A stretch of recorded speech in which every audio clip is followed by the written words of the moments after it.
Get ready for the dictation. 5 seconds. Start.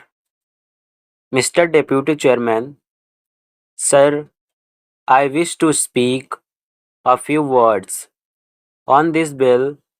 Sir, I feel that there was no necessity for moving this coffee amendment bill as the coffee board administration has been carried on efficiently with the cooperation of all the members of the board, both elected and nominated. I do not know what the government are aiming at by moving this amending bill.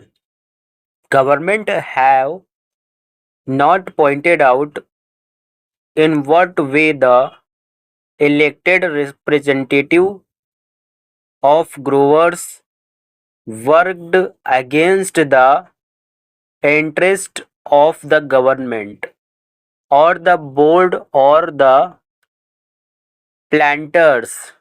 Instead of decentralizing powers, they seem to concentrate powers in the center.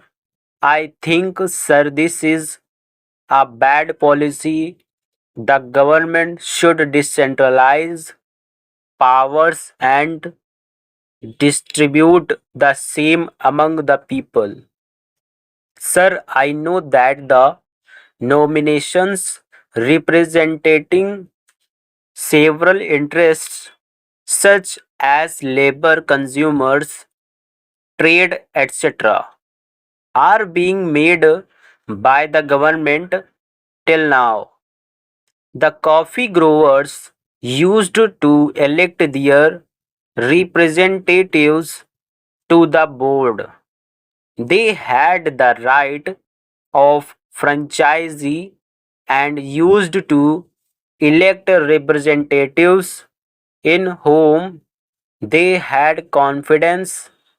But this bill contemplates to deprive the planting community even of their elementary right of electing their representatives. What is the object and background of this amendment? I want to ask. The Honorable Minister was pleased to say that this board is on the analogy of the tea board and all that. There are three boards now: the coffee board, the rubber board, and the tea board. The functions of this board are different from the functions of the other two boards.